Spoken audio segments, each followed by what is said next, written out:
Good evening and welcome to a Match of the Day programme which includes action from the top two divisions. Championship challengers Arsenal and Ipswich confront each other at Highbury. We go to Boundary Park Oldham for their game against fellow promotion challengers Sheffield Wednesday, and we see the 7 goals from Scotland, which virtually decides the Premier League Championship. Tonight's headlines: Liverpool retain the League Cup after beating Spurs 3-1 in extra time. Ronnie Whelan is the hero, scoring twice on his Wembley debut, as Spurs lose for the first time in 9 visits to the famous old stadium. Buoyant Bob Paisley was cracking jokes like Jimmy Tarbuck after the game. The Liverpool manager said the Milk Cup is another first for the club. The milk was turning sour before we equalised, but the 2 extra goals put the cream on it. Well, that's not the first nor the last of those milk jokes, I'm afraid, that we're going to hear. But milk or not, we start our action with a match from the 2nd division. Although we've not been unaware of Oldham's prowess in that division, it's our first visit to Boundary Park this season. And quite an occasion too, because their visitors were Sheffield Wednesday, whose away form has been exhilarating. Your commentator was John Motson. The spinning town of Oldham last saw First Division football in 1923. But they're aiming for promotion this season despite a rocky run of only 1 win in their last 7 games. Jimmy Frizzell, who celebrates 12 years as manager here this month, has taken number 5 Neil Firm on loan from Leeds this week because Kenny Clements has had a cartilage operation. He's also without Darren McDonough, who's suspended, but better news concerns number 8 Paul Heaton, who joins up tomorrow with the England under-21 party for the match in Poland on Wednesday. Sheffield Wednesday have won 8 away matches this season. They're unchanged. Mark Smith has been playing in midfield lately, and the top scorer is number 9 Gary Bannister with 16 goals. Sheffield Wednesday manager Jack Charlton with the natty cap.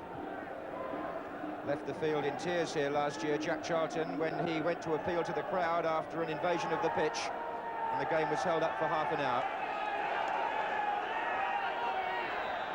Oldham in the blue shirts and white shorts, playing down an appreciable slope from left to right. Sheffield Wednesday wearing yellow shirts today. Heaton for Oldham, in the way Williamson. Roger Wilde of Oldham playing against his old club. He's wearing number 7.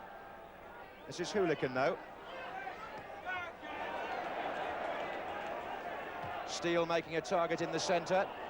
Heading it on, a chance perhaps for Palmer. Well blocked by Gary Megson. And Pickering for Sheffield Wednesday.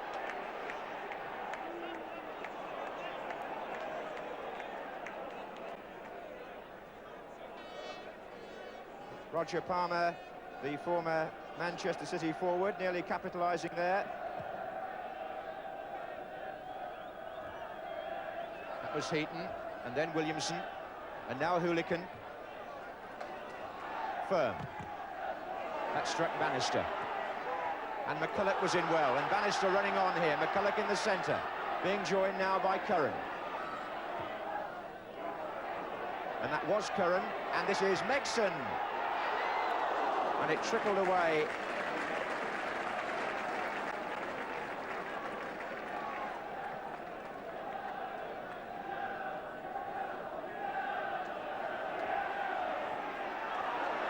Sterling's tackle on Ryan. All fast and furious. Here's Taylor. And offside, Terry Curran. Mel Sterling, who made that tackle on John Ryan, appears to have got the worst of it. It was a crunching tackle there between 2 fullbacks. Sterling really went in strongly. It was a fair tackle, it might be said, but it left both players in pain.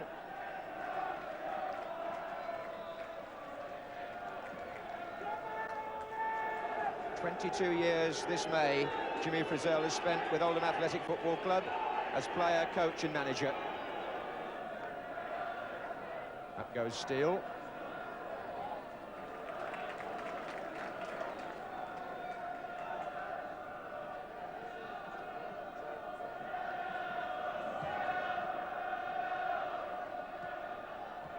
Was Firm away from McCulloch.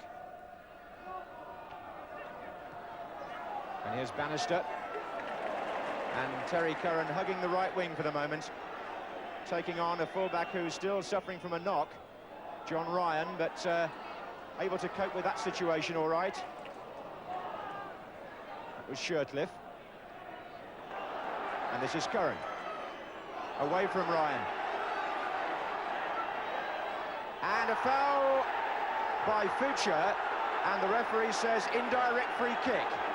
Curran wants a penalty and won't get it. Well, there's a debatable one. Curran went past Ryan all right. He tried to go by Future. He was clearly fouled. But the referee awarding the indirect free kick inside the area.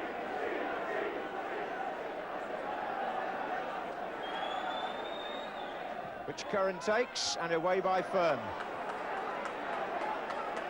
Here's Taylor. Williamson. Well, obviously the referee saw that more as obstruction.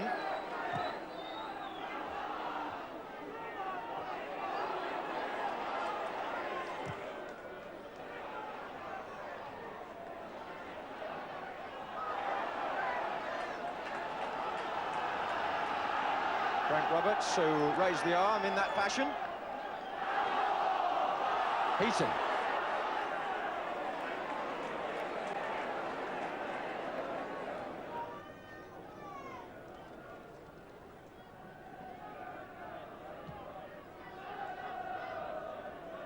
That was on by McCulloch, what a good flick. And Bannister, but no, already offside. Offside against Bannister after McCulloch had flicked the ball on beautifully. One of the old-fashioned type of centre-forwards, Andy McCulloch, so good at the flick on like that. But Bannister was offside.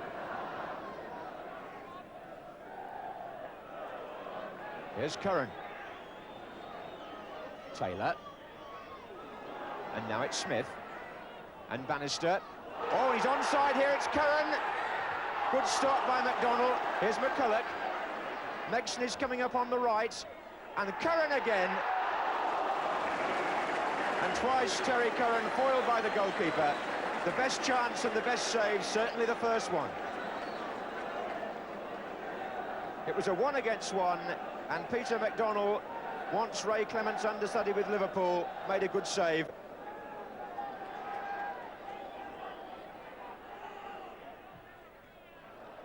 Here's Sterland.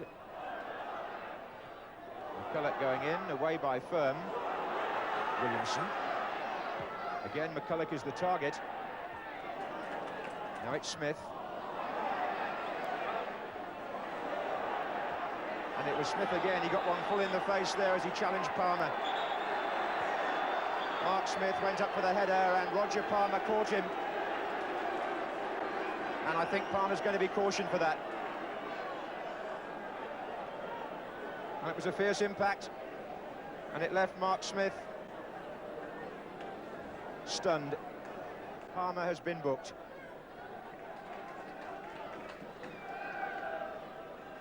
So play resumes with the free kick to Sheffield Wednesday.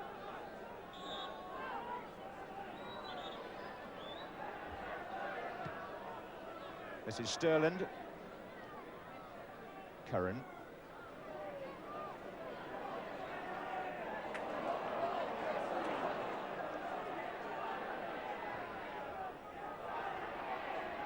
Steele back in defence for Oldham. This is Atkinson. And Oldham is the home side, finding it quite difficult to get into the opposing half. But they have now. Roger Wilde. Nice turn. Heaton. Palmer.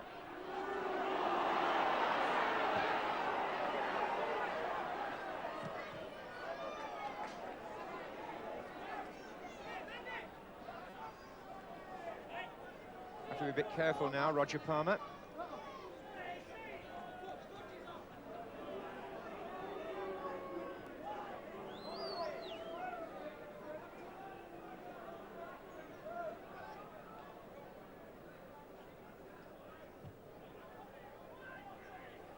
Steele with Pickering. Hooligan.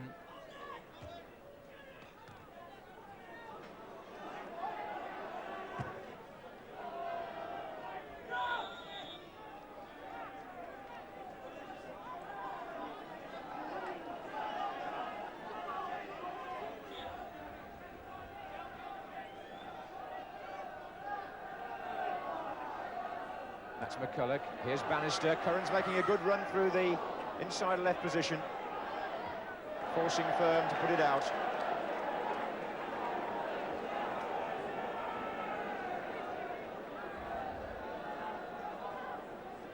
And the balance of play very much with Sheffield Wednesday here.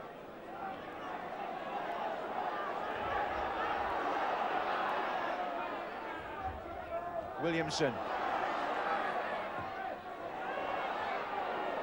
It's going to come out to Taylor. What a drive and a good stop again. Kevin Taylor hit it well. Peter McDonald reacted well.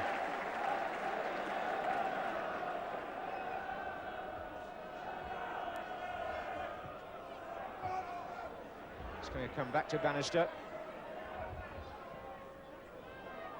Firm with the header out. Nicely done by Ryan for Oldham. And now Keegan. Back by Pickering. Sheffield Wednesday always bring with them a fair band of travelling supporters. They've been backing the club through thick and thin and hoping to see them get back to the First Division, where they feel they belong. Heaton. Keegan for Oldham. Back again to Heaton. That was nicely done. Wild. And Heaton. And Steele coming in from the far side. And Wild with a chance. And Boulder didn't give him very much to shoot at. But Paul Heaton twice involved in the move. And Oldham's best move it was so far, without a doubt. Some really good play there in the build-up. Wild in the end with the shot.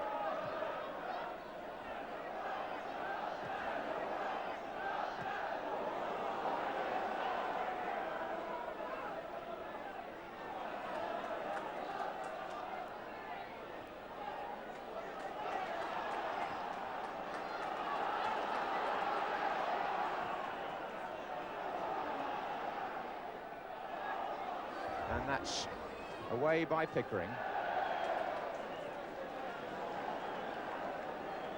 And Mel Sterland, who got the worst of an early challenge, and then, in fact, made another very good saving tackle on the edge of the penalty area later, has had to go off injured. And so Sheffield Wednesday forced to use their substitute. 18 years old John Pearson comes on after 32 minutes. He's a forward and been picked for the England youth squad just recently. Went over Pickering's head. Steele. Palmer. Heaton. Oh, he was trying to find Jed Keegan and he's given it away. Gary Megson for Sheffield Wednesday on the break. They've got four others forward here. One of them is Bannister. Pearson's in the middle, so too is McCulloch, and there are three others in support. McCulloch hit the bar, Pearson! And the substitute scores within a couple of minutes of coming on. Megson began the move. Bannister went down the left. The cross came in. McCulloch hit the bar, and Pearson had a simple job from the rebound. Sheffield Wednesday deserved their lead on the balance of play. They've got players forward whenever they can, and they've earned their reward. Was in by Hoolican. The wind might have helped a little bit. Keegan, and a chance for Wild, and Boulder came well. This is Hoolican. Flick on maybe for Palmer. Here's Keegan. Well, this has been at times a sparkling first half in terms of attacking play. Oldham now having their say. Bob Boulder coming well to meet Roger Wild. The second time the ex-Sheffield Wednesday player has been foiled by Boulder in an Oldham attack. And then in the end, it was Jed Keegan whose shot flew away from the target. And the referee blows for the end of a half in which Sheffield Wednesday's fans have seen them play exceedingly well, getting plenty of men forward using their front players to good effect. And 18-year-old John Pearson, coming on as a substitute when Sterling was injured, scored the only goal of the half. Having to reorganise the formation didn't seem to worry Jack Charlton's team, and they start the second half playing now from the left with Shirtliff stood at right back, and Pearson obviously up front with McCulloch and Curran. Mark Smith switched from the midfield into the back four when the change was made, which was where he was playing when he was capped by England under 21s.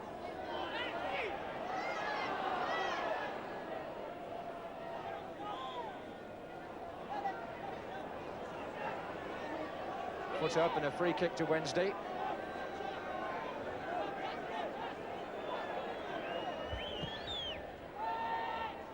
And away by Firm as far as Atkinson. Then Keegan. Oldham need to discover some flow to their attacking play, which was missing for the most part of the first half. Another stop-start. Here's Fuchs. That's Fuchs' shot. Oh, what a good save by Bob Boulder. Good to see a back four player come through like that and chance his arm, but it was the arm of Boulder that denied him. And the Wednesday keeper now has made 3 important saves.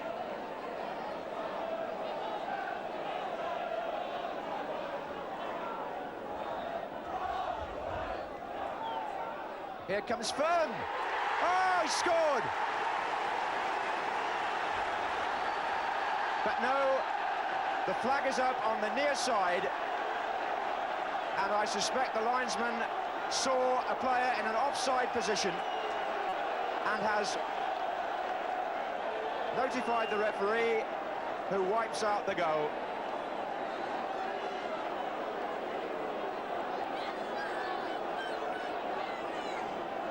So Neil Firm, who thought he'd scored on his first appearance, finds he hasn't.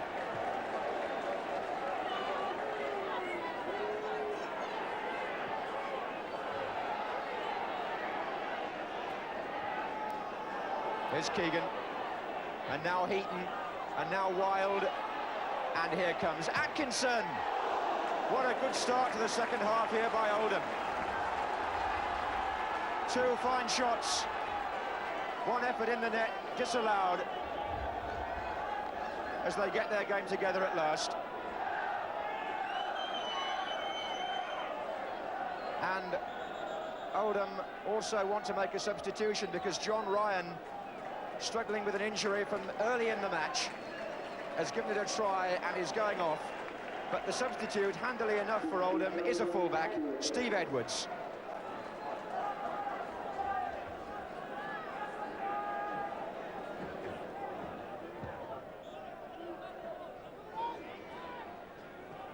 McCulloch running on, Fuchs knocking it back.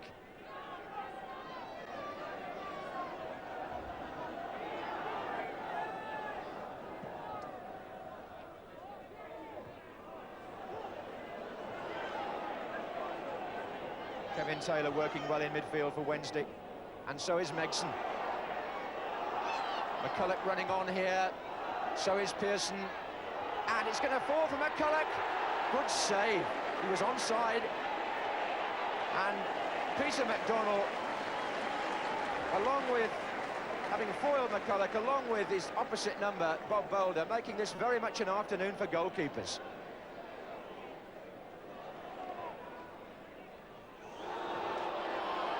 Free kick to Oldham, although Wednesday must be thinking it should have been 2-0 then, because McCulloch had a good chance and McDonald foiled him.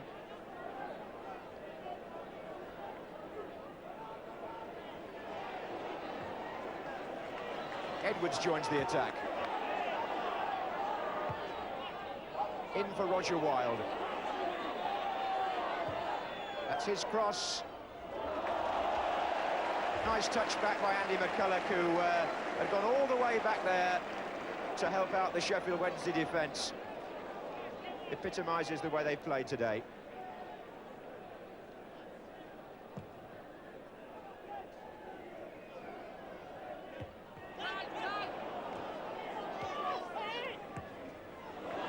Curran to Megson. And away by Fuchs.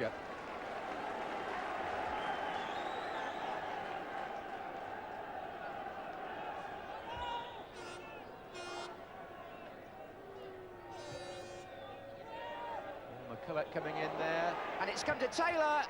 Deflection, oh, Pearson again! No, offside. So a goal disallowed at the other end. And significant that young Pearson was on the spot again as it was knocked back in. But offside.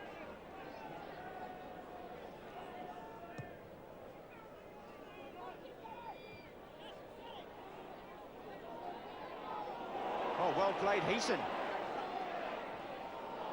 Keegan had gone further in. Here's Hoolican. Heaton. And away by Pickering, but only as far as Hoolican once more. He's found Edwards. Oh, and a chance at the far post and wide. Paul Heaton can't believe it. He should have scored and he knows. But the touch on the ball, taking it out for the corner.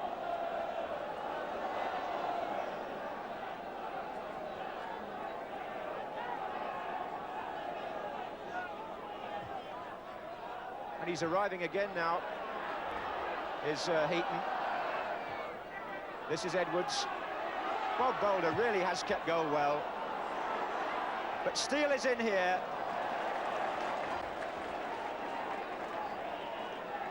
Having a good afternoon is Boulder. And now Taylor, and a good run through, oh, offside. I was going to say a good run by Curran, which it was, but Bannister in the picture there was offside. He was further forward.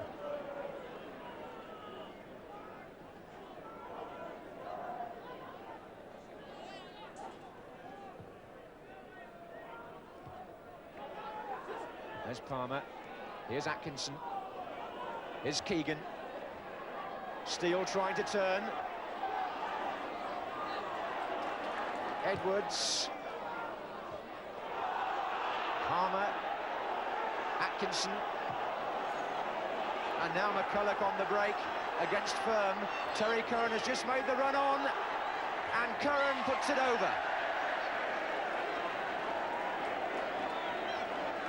That's the danger of the counter thrust when you're pushing forward as Oldham are to get caught by the away team on the break. McCulloch sensed where Curran was running, but he scooped it rather.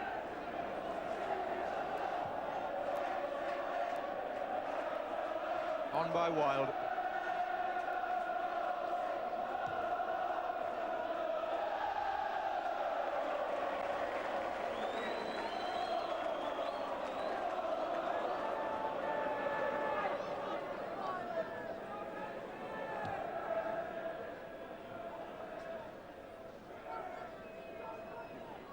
Well played by Taylor. Future coming through though.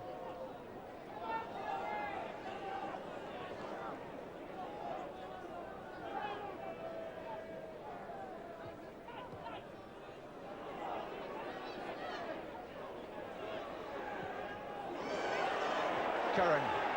And there goes Megson. Round the back nicely, off, and Futcher coming across, put it out.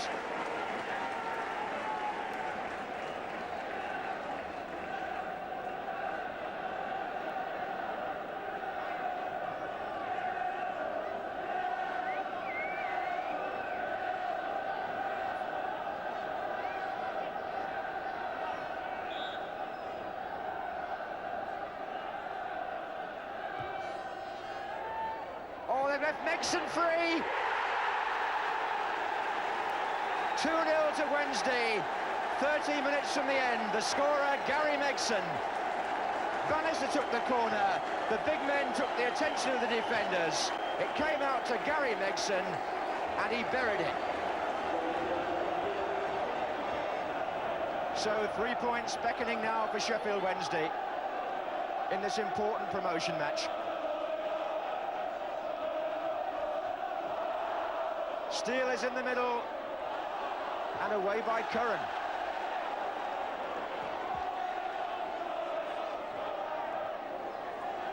Edwards.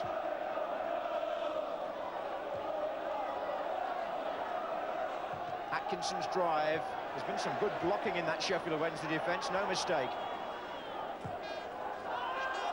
Keegan is onside, and Oldham have got plenty of support in the middle.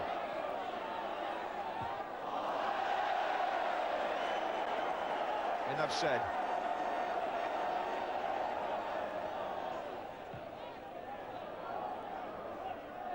The header was by Bannister. The man through is McCulloch. Out by Edwards from almost on the line.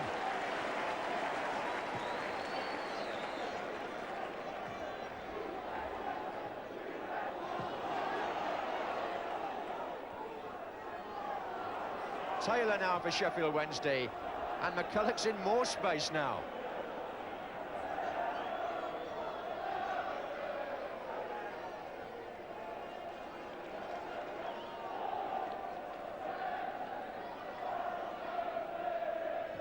Here's Megson.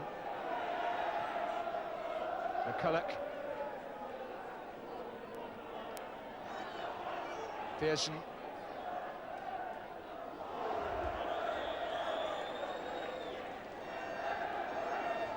The match looks like ending on a high note for Sheffield Wednesday. Their fans are the ones responding for the moment. They have a 2-goal lead and a free kick here. And it could so easily have been 3 a moment ago.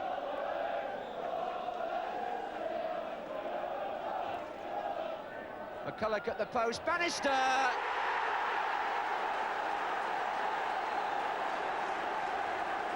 Taylor took the free kick, McCulloch got the flick in, and Bannister volleyed that emphatically past the goalkeeper who got his hand to it, but was beaten by the power of the shot. The Wednesday fans chant easy, and you can't help but draw comparisons with the match at Luton early in the season when Wednesday won 3-0 and looked promotion prospects. They've looked exactly that today. Bannister, who scored on that occasion, just one of many Sheffield Wednesday players, as Keegan tries to get one back for Oldham. And Palmer shoots just wide. As it was, the final whistle goes. 3 goals and 3 points for a very impressive Sheffield Wednesday team. Gary Megson outstanding. Bannister got the 3rd goal to seal it. Exciting goalkeeping at both ends, Bob Boulder and Peter McDonnell. But on the day, the quality of Sheffield Wednesday's play was much in evidence. And Oldham, though disappointed to have a goal disallowed, were nevertheless in the end a well-beaten side.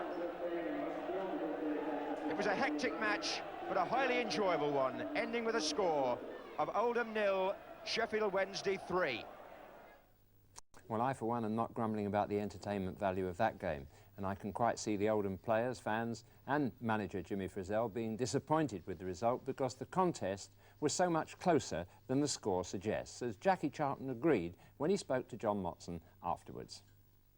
I felt sorry for Jimmy because, you know, his team's played very well today. We've played very well.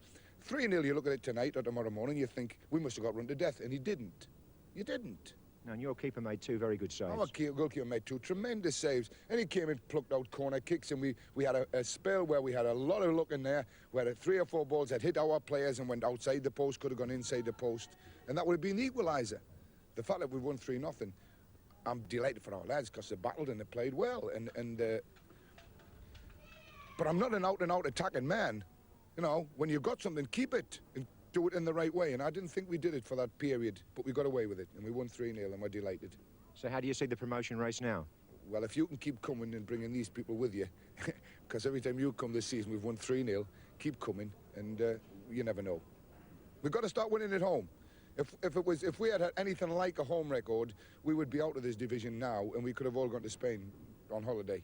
But our home performances have not matched our away performances. So it's we've got to start winning at home. If we can do that, we'll get points away from home and we'll go up. Well, for our second match, we go to Highbury, where Arsenal, playing Ipswich, are in the strange position of being championship challengers, but still currently out of favour with some of their supporters. They can win matches, but surplus goals seem to elude them. Commentator Barry Davies sought the views of some Arsenal fans about this problem just before the kick-off. I just hope Terry Neill decides to get a striker before it's too late. I mean, we need a striker. We've got to score goals. We haven't got anyone to score any. I think the football's dreadful. I remember 20 years ago they scored nearly 100 goals. Now it's 22. It's a disgrace for a club of this magnitude. I think it's disappointing that we haven't replaced people like Stapleton and Brady, but overall the fact the club have managed to remain in the top 6 and around that area without playing people, I think shows that Arsenal are still the finest club in London. They haven't been able to replace those principal players which left before, and I don't think they give enough opportunity to the youngsters. They rely too much on a fixed pattern and do not play the game as it should have been played 20 years ago, when we relied on wingers to bring the ball down to the byline and score from there. And they're still a great team. All we're lacking is somebody to put the chances away. It can't be a bad team if they make all the chances that they do. So all they need really is a striker, a good striker. Amid their problems, Arsenal introduced another new face to the Highbury faithful this afternoon. He's 18-year-old Paul Gorman, who comes from Dublin and who made his debut at Main Road, Manchester last week. And he joins in the Arsenal team 3 other players who made the breakthrough this season. At number 6, Chris White. At number 10, Stuart Robson, who started as a fullback but who is now playing in midfield. And the substitute, Raphael Mead. It's the side still looking for goals. Their total in the league here at Highbury this season amounts to only 10. They're unchanged, and so are Ipswich Town, having gone back to winning ways against Everton last Saturday. But now joining Franz Tyson, Terry Butcher and Paul Mariner on the injured list is now the goalkeeper Paul Cooper. So Laurie Civil gets another opportunity. There's quite a wind blowing, and it's blowing from left to right. And it's Ipswich wearing white shirts who are playing into that wind in the first half. Here's George Burley. First header for the Arsenal skipper, David O'Leary. Graham Rix, these days playing well forward. Paul Davis making the run. And a goal kick. And the referee this afternoon is Tom Bune of Cranley in Surrey. Here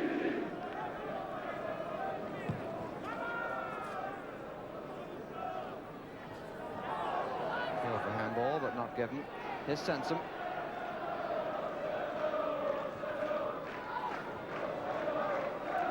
Davis.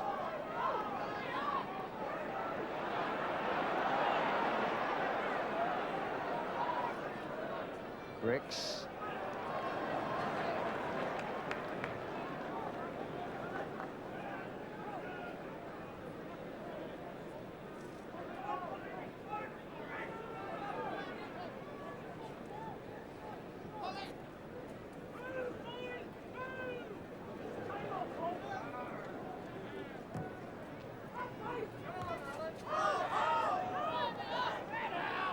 Robson.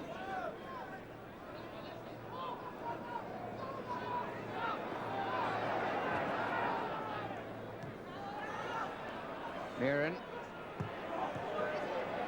Solid play by Hollins. And here's Sunderland.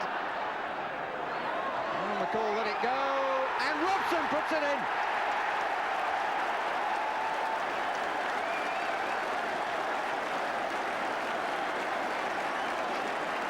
Great applause all around Highbury. Sunderland doing the work after McCall and Civil had not communicated, and Stuart Robson gets his first goal of his senior career.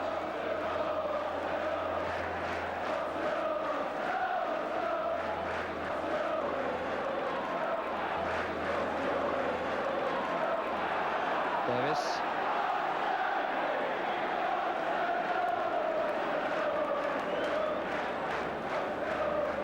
Bobby Robson Robson's team are to win the title. This is the sort of fixture that they have to win. Sunderland. And Muren's header. Again, the back player somewhat indecisive, but handball by Stuart Robson.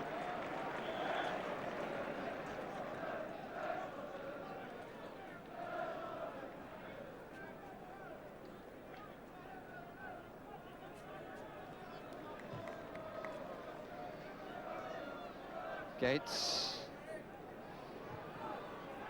And White struggling. Brazil forced wide by Hollins.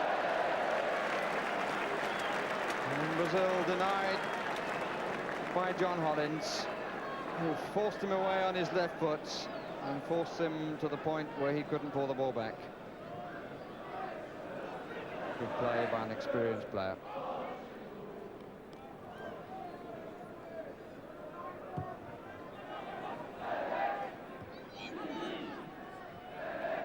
Walk was some distance ahead of Talbot. Gorman. Ricks wanting it to feet, now goes away. It's aimed at Sunderland, comes down to Ricks. Oh, I say!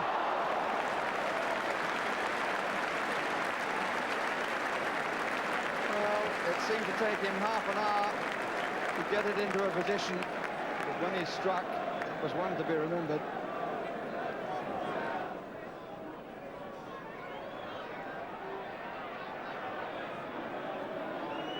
Osman, of course, still without Terry Butcher, suffering from this nose injury.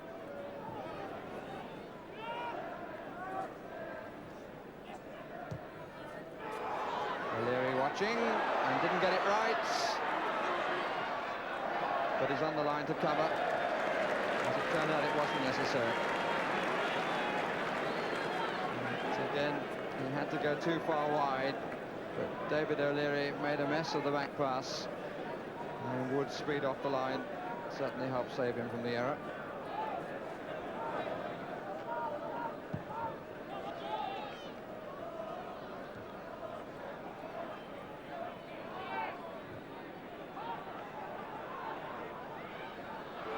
Walk going through Davis. And here is Brazil. Here is Gates. And it took a deflection. George Wood, absolutely certain that his body was going to kill any spin. It's a second mistake in a matter of half a minute by David O'Leary.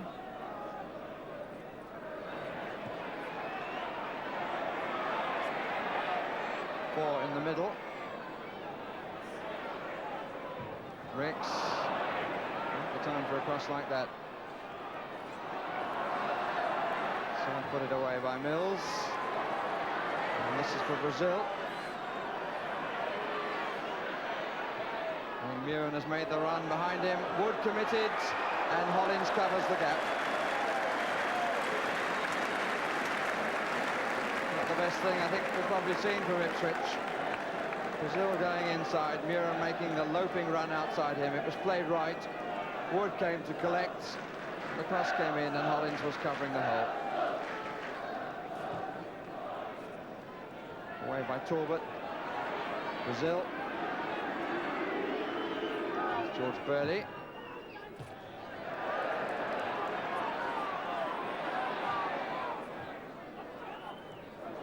Davis.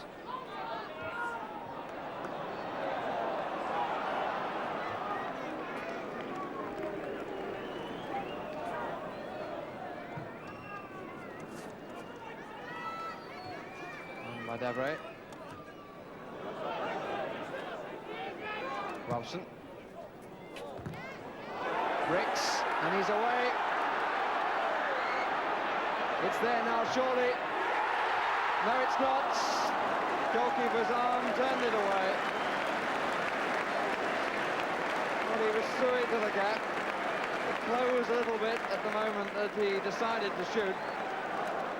Didn't get the venom that he was probably hoping for, and the flattened arm of Civil turned it away for the corner. Davis takes. And could plant again. Sunderland. Another good header by Burley. Robson, and here offside is Davis, so it wouldn't have mattered anyway. Probably feel relieved that he was offside.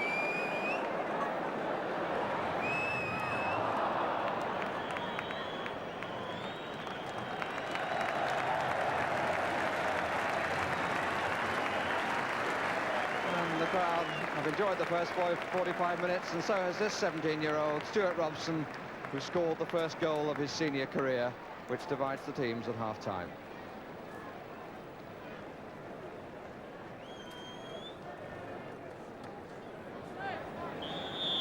The start of the second half of a match of great importance to both sides, being among the pack, chasing the leader Southampton, both of them with games in hand.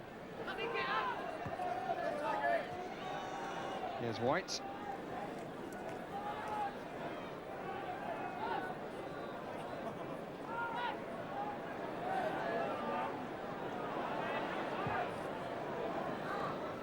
On by Sunderland. So the ball used to flick on for Frank Stapleton, who is sadly missed here. Players having to put up with the other side of freedom of contract. You can see a team being spoiled by the absence of a key player. Here's Sansom. Gorman. Looking for Sunderland. Steggles neatly out of it.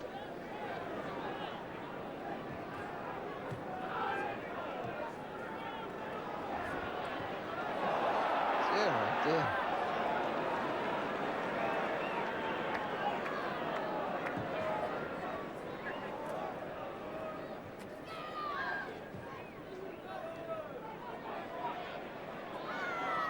McCall rode the challenge well.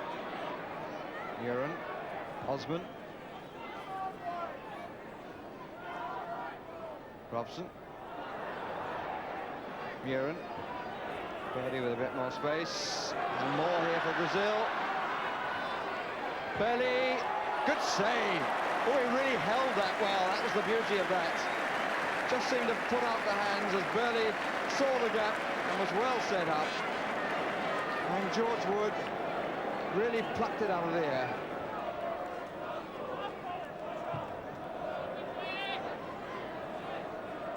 Swung a lot in the wind.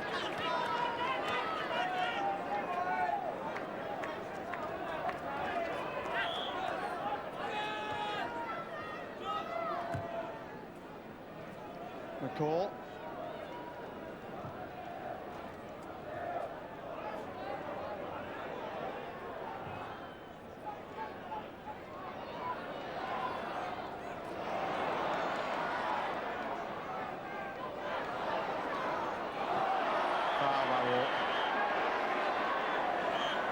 Hip which sent Talbot away.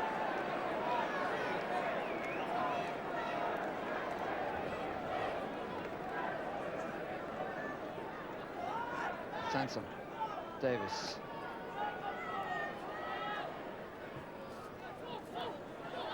"15 minutes left. Still just the one goal. Here's Sansom.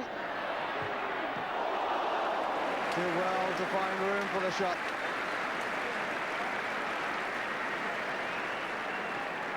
And the man of not dissimilar stature got down very quickly to cover his right-hand post. Robson, and a good catch. He met it with a fair amount of power. Sybil took it well.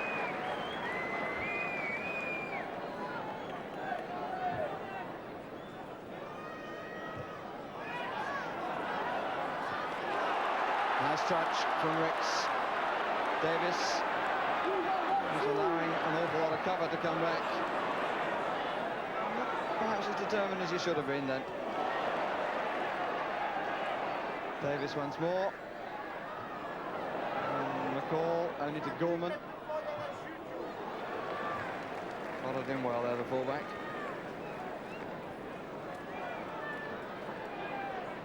Had an opportunity then, but he didn't really seem to see it. Ricks. Another good stop by Sybil. got hold of that on the turn. Graham Ricks, goalkeeper on his 6-yard line, was down smartly.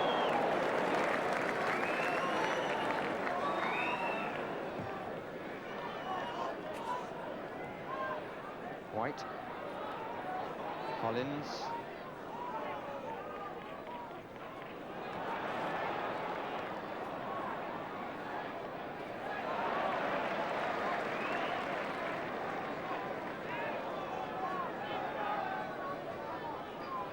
McCall.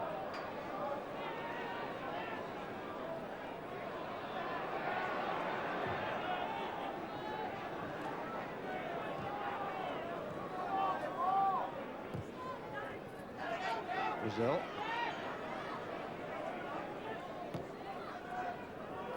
Walk. Steggles. And Robson didn't make it. Gates didn't either. Stuart Robson failing to make the clearance. And Gates going for the narrow angle was too sharp. Wide of the post.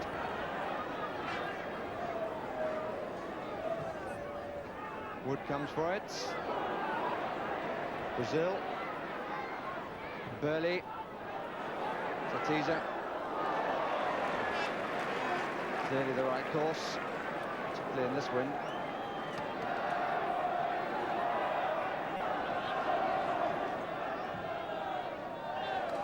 Good pushing, but Evans and a goal kick.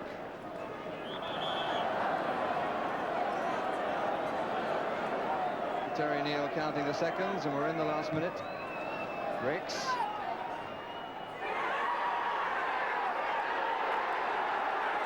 Robson. And the roars from the crowd had nothing to do with this match. Sunderland. Gorman!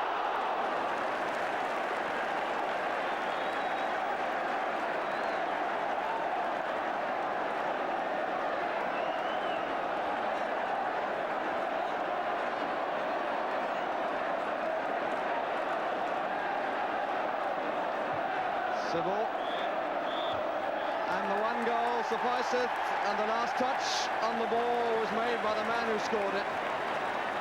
Stuart Robson's goal in the 11th minute, giving Arsenal the 3 points. And Ipswich must know that they had the chances to have changed the story, but seemed incapable of doing so. So the 3 points go to Arsenal, and the team get a pretty warm reception. So the final score, Arsenal 1, Ipswich Town 0, the scorer Stuart Robson, and the verdict now from those Arsenal supporters. I think Arsenal played like a new team. I think if they persevere with their youngsters, they'll be in the top of London once again. I thought it was quite a good performance. The defence played well, I thought. Midfield was reasonable, but again, it highlighted our lack of a striker. If we'd have had a striker in the first half, I think we could have sewn it up with 2 or 3 goals. I think that makes it 2 defeats out of the last 17 games, and perhaps some of the press and media who have been having a go at the team should take notice of what Laurie McMenemy said this morning, which is that any team that writes Arsenal off for the anybody who writes Arsenal off for the championship is very foolish indeed. I think it was a very fair game. I still say Arsenal need wingers and play football the way it should be played. I think the Arsenal midfield defence today was a bit lacking, but taking everything into account, it was a good result. Yes, I think they played extremely well, and I think with a bit of luck, they should have been 3 up in the first half. It's just the lack of strike power that we're short of. Well, whatever anybody says about their style, Arsenal continue to climb nearer the top, and their critics might be giving them just the edge they need to stay in the championship race, come what may. But I'd be more worried if I was Bobby Robson, because the numerous injuries to key Ipswich players seem to have temporarily taken the sting out of them. Well, Arsenal's win has certainly boosted their chances of the championship, but for North London neighbours Spurs, today saw the end of their impossible dream of the Grand Slam. The League Cup final had begun perfectly for them when Steve Archibald scored in the 11th minute. But Liverpool, drawing on all the experience that has put them on top for a decade, gradually took a complete grip on the game. However, it wasn't until 3 minutes from the end of normal time and a couple of minutes after Mark Lawrenson had cleared off the line from Steve Archibald that Ronnie Whelan equalised. The Republic of Ireland youngster, who was my man of the match, then struck again in extra time before Ian Rush wrapped it up at 3-1 in the very last seconds. So what a remarkable collection of prizes for Bob Paisley. 16 in 8 seasons since he took over from Bill Shankly as manager in July 1974. For the record, 4 league championships, 3 European Cups, 2 League Cups now, 5 Charity Shields, 1 UEFA Cup and 1 European Super Cup. And don't forget the 62-year-old Paisley could still lead Liverpool to 2 more triumphs this season in the European Cup and in the league. Paisley was full of praise for young Ronnie Whelan, saying for a youngster to perform like that in his first Wembley game was quite outstanding. Whelan's reaction: "I had no sleep at all last night thinking about Wembley." Spurs manager Keith Birkinshaw said, "Losing at Wembley is a real letdown after the big build-up. Liverpool always come back at you, and I've never seen any other team close down Hoddle and our dealers as well as Liverpool did. I'm sick of seeing Bob Paisley win things. I only hope I'm in the same position soon." Of course, both Liverpool and Spurs are still very much involved in the League Championship, and today's results will have done no harm at all to their prospects. The 2 leaders, Southampton and Swansea, were involved in goalless draws at home, and as you've seen, Ipswich lost at Highbury. Arsenal, in fact, moved up 4 places from 8th to 4th, where they're now only 6 points behind leaders Southampton with 3 games in hand. Manchester United didn't play, but neighbours City drew 1-1 at Nottingham Forest, with defender Tommy Caton marking his 100th league appearance by scoring. Paul Hooks of Notts County had a pretty unhappy day. He conceded a penalty which Ray Stewart converted to give West Ham a 1-0 victory, and then in injury time Hooks was sent off for a foul on Alan Devonshire. Champions Aston Villa warmed up for their European Cup second leg against Dynamo Kiev next Wednesday with a 3-1 win against Wolves. And former Villa manager Ron Saunders enjoyed his first win in charge of Birmingham, beating Stoke 2-1. Despite those 3 points, Birmingham stay in the bottom 6 ahead of Leeds on goal difference. Today Leeds won at Sunderland with a goal by recent signing Frank Worthington, their first in 7 games. Coventry drew at Swansea, while the bottom 3 all lost. In Division 2, Luton, who drew with Wrexham last night, are still 5 points clear of Watford, surprisingly beaten 4-2 at Norwich after being 2-1 ahead at half-time. Norwich manager Ken Brown's rather uncomplimentary comment, "We were like fairies in the first half." So Blackburn and Sheffield Wednesday, who won today, made up 3 points on Watford, although they've both played 2 games more. Rotherham's great run of 9 straight wins came to an end with a goalless draw against much improved Newcastle. Pools, and with 10 score draws, the dividend forecast is fair. Claimed by Telegram for 24 points, and the numbers 3, 14, 18, 20, 23, 25, 29, 35, 40 and 43. Finally, in Scotland, Celtic took another giant step towards retaining the Premier Division Championship when they went to St Mirren and convincingly defeated one of their main rivals for the title. Beckett once again behind it. McLeod. Good 1-2. There's a brilliant goal. Superbly taken. 16 minutes of the first half gone, rejoicing amongst the Celtic supporters. That's McCluskey tempting the man forward. Neatly inside Burns. There's a lovely 1-2. Just overdone, and Thompson can't get down at it. Swept away by Fulton. And Danny McGrain up again. Controls that well. Really, the pressure is on, and away. Tommy Burns, a great goal. 2-0. Right on the half hour. Beckett should get that. Oh, Craney picked them off very well. He does these reverse passes excellently, Craney. Going one way and then putting it to the man in the run. That's a gift to Celtic. There's McCluskey inside. Oh, but it's Sullivan who puts it away before it reaches McCluskey. 3-0 with 7 minutes of the first half remaining. Burns on the break. This is where Celtic being good. Hemmed back a little and then breaking very quickly. A lot of good play. That's an excellent ball. Submitted wide open. McCluskey driving forward. Might do it himself. He does. No wonder he turns to the crowd for the applause. The limelight right on him there.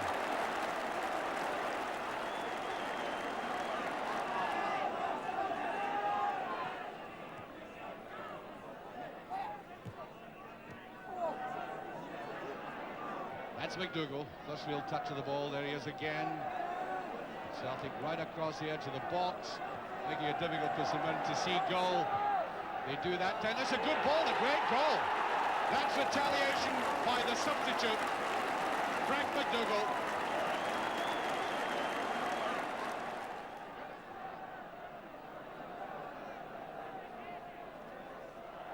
McCluskey puts it to the side as Craney came in. St Mirren wanting to make a game of it. Burns turns well, and this is where St Mirren have found it difficult to pin Celtic down. The turning of the front runners, that's good play, good understanding. A man in difficulties, pushing it back, getting into the clear and getting on the return. Brilliant football by Celtic. Here's McLeod with a chance. He's got to do it, yes. Beckett certainly put it over the line, but I think I'll give the credit to Murdo McLeod.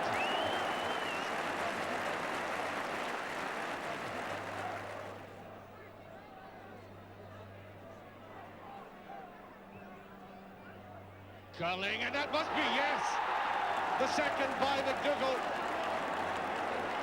And that now is 5-2, and I'm reaching for the pocket calculator. Well, that's all for tonight, except to note that not for the first time recently, a second division game on Match of the Day has been very much more exciting than a first division game. And to remind you that there's European Championship action from the worlds of boxing and football in Sports Night on Wednesday next. The programme starts at 9:30. Perhaps the feature of tonight's programme was the discipline and determination of Jackie Charlton's Sheffield Wednesday team. And in the middle of John Motson's interview with Big Jack, there was just a hint as to why the Sheffield Wednesday players nearly always obey orders. Good night to you. Look at them kids, they're stupid. Hey! Why do you... Come on, give over. At your age. McCulloch hit the bar, Pearson! Oh, they've left Megson free! McCulloch at the post, Bannister!